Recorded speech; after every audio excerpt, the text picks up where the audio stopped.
আচ্ছা, body language গায়ে ধরে সবার একটু ভাব চলে আসছে, ভাবটার দরকার নাই, মানে গাতার ইন্দুর গাতায় যাও। বললাম না, মানুষের যদি কমেন্টসগুলো আপনি দেখেন, আপনি মূল্যায়ন করতে পারবেন যে দেশ কোথায় আছে।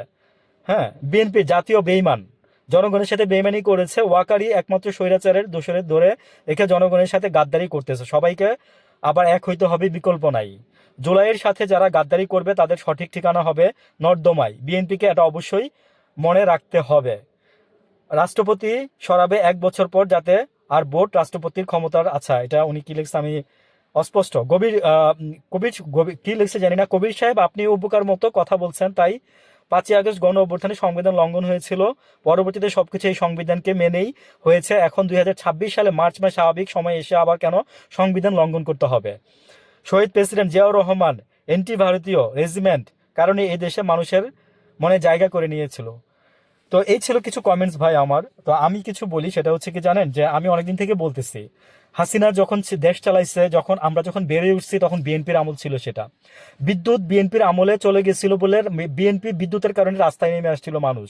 এটা ছিল বিএনপির অর্ধেক মূল পতনের কারণ। তখন আপনারা যারা বিজ্ঞ আছেন, যারা মানে ওই বয়সে যারা বড় হয়েছেন, তারা বলতে পারবেন কথাগুলো, যে আন্দোলনে মানুষ নামছিল একমাত্র ইলেকট্রিসিটির জন্য।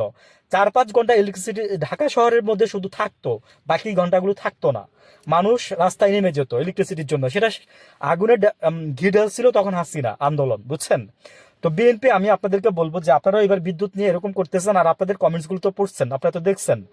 আর আমি আর একটা জিনিস শুনলাম যে রাষ্ট্রপতি যেন মানে কে হবে সেটা বিরোধী পক্ষ থেকে যেন নির্বাচন করা হয়, মানে নির্বাচিত করে দেওয়া হয়। তো আমরা তো শুনছিলাম যে রাষ্ট্রপতি বিরোধী পক্ষ থেকে চাইছে, এনসিপি জোট চাচ্ছে, তারা চাচ্ছে ডক্টর মোহাম্মদ ইউনুস।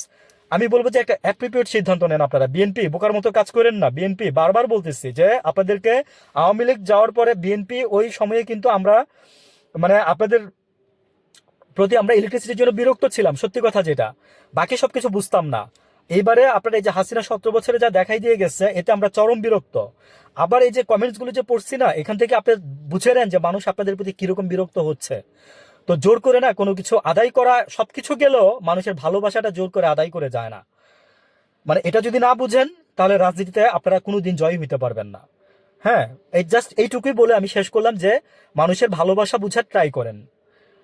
আমি অনেক আগে থেকে কথাগুলো বলে আসছি, কমেন্টসগুলো পড়ছি, আমি আপনাদেরকে একটা জিনিসই বোঝানোর ট্রাই করছি, যে মানুষের মতামতকে মূল্যায়ন দিতে শিখেন।